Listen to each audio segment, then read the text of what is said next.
Ang mga parke ay lugar kung saan pumupunta ang mga tao para pumasyal at magpahinga.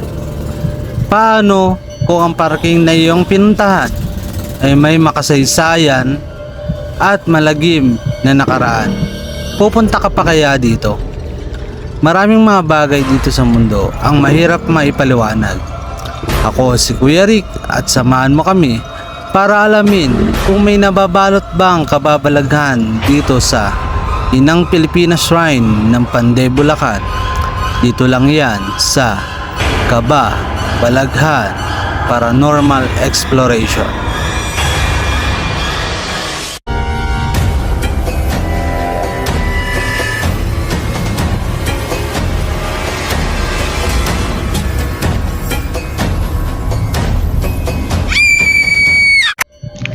Ang Inang Pilipinas Shrine kung saan naganap ang labanang Kakarong de Sili na ikinasawi ng 1,200 katipunero.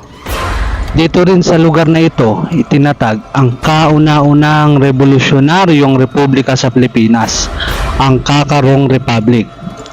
Taong 1896 nang maitatag ni General Eusebio Roque, Canuto Villanueva at Casimiro Galvez ang Balangay di Masalang. Saklaw pa ng bayang Biga, Balagtas ang Kakarong bago pa ito naging bayan ng Pandi. Dito rin nabuo ang kauna-unahang republika sa Bulacan at sa buong Pilipinas, ang Kakarong Republic taong 1896. Bago man mabuo ang Republic of Biak na Bato noong 1897 ni Emilio Aguinaldo at ang Malolos Republic noong 1899 ng Malolos Constitution, sa lugar na ito nagtipon at bumuo ng komunidad ang humigit kumulang na 6,000 na katipunerong Bulakenyo. Ito ay nilusob ng mga Kastila sa ilalim ng pamumuno ni General Claquer Pelliu. Ang nasabing paglusob ay naganap noong Enero 1, 1897 at mahigit kumulang 1,200 na katipunero ang nasawi sa naganap na labanan. Sa kadahilan ng maraming nasawi sa lugar na ito, kaya nabuo din ang kuwentong kababalaghan dito.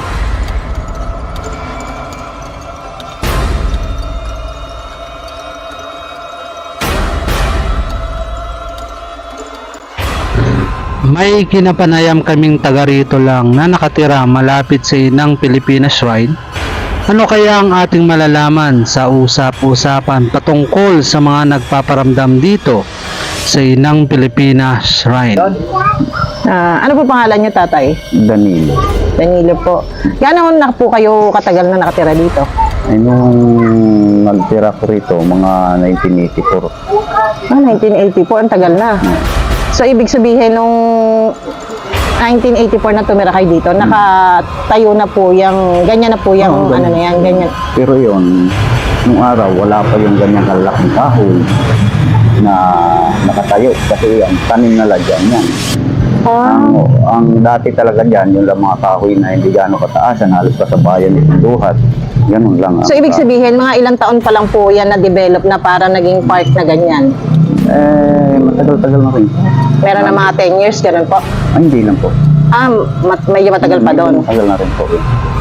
Kung malapit po yung bahay nyo dito, sa experience nyo, sa sariling experience nyo, ano yung na-experience nyo na mayroong mga kaiba, may nagpapakita, nagpaparamdam?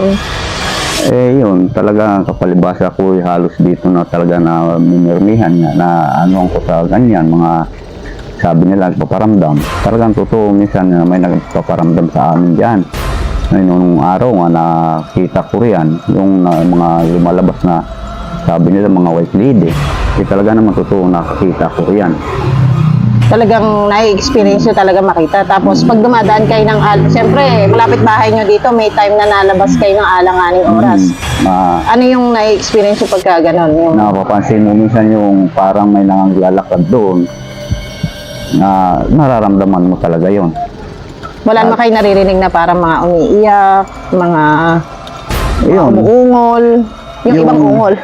Yung dati, talaga namang minsan yung mga dilion niya na nasundan pa dito, sinusundan nila, hinahanap yung talagang taong umiiyak siya.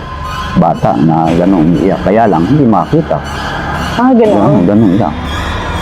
Na mahalos madalang ang bahay. Talagang mararamdaman mo kung ano-ano lang yung mararamdaman mo. Minsan parang may tao, wala ka naman makita.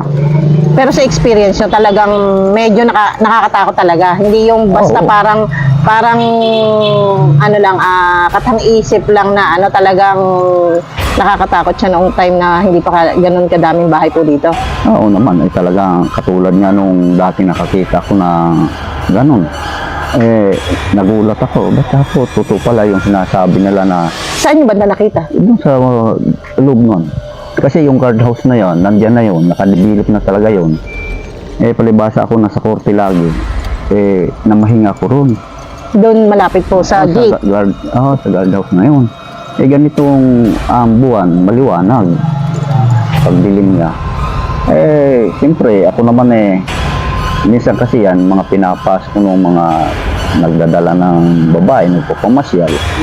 Dahil dati hindi open po yan, hindi nilalak yung gate. Yung nagpupuntahan na dyan ng mamasyal, ginabi. Makita ko, talagang kakaiba siya. Kaya doon ako naniwala na yan pala, totoo may nagpaparamdam dyan. Pero yung katulad nung kasi, di ba, sinasabi nila kaya may mga nagpaparamdam yan kasi maraming namatay ng mga sundalo nung araw. Ayun nga po, ang sabi Bukod nila. dun sa White Lady, yung wari mga sundalo, mga ganon, wala kayong na-experience Wala na ako na-experience na makita sa ganon. Wala na ako na, maliban lang sa ganon, maramdaman mo parang may naglalakad doon, ang lalakad ng tao, wala ka naman makita. Tapos bukod sa inyo din, yun din ibang mga kapitbahay nyo, may mga experience din po na ganon. Siguro sila, sinasabi din nila nga mayroon nga na papakita minsan, na papansin sila, nakakaiba. Minsan, sabi nila, parang may aso nga may hila ng yung kadina, ganon, na yung tali. Hala naman makita. Paano po nila nasabi na parang aso? Naanilan nila yung aso? lakad. Para ba malakad siya nga, may hila siya yung tali. Ganon. Siyempre, pagka tutunugin Yan, sinasabi nila.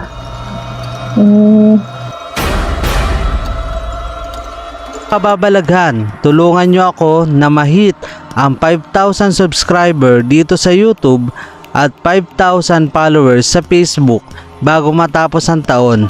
And please support our vlog para mas marami pa kaming mapuntang lugar na puno ng misteryo at kababalaghan tulad dito. Iniimbitahan ko po ang mga gustong makipag-collab sa amin, just PM us on our Facebook page or comment down below. Sa lahat ng di pa nakakapag-subscribe, mag-subscribe na and hit the notification bell para lagi kayong updated sa mga videos na i-upload namin tulad dito. Peace! Wait, there's more!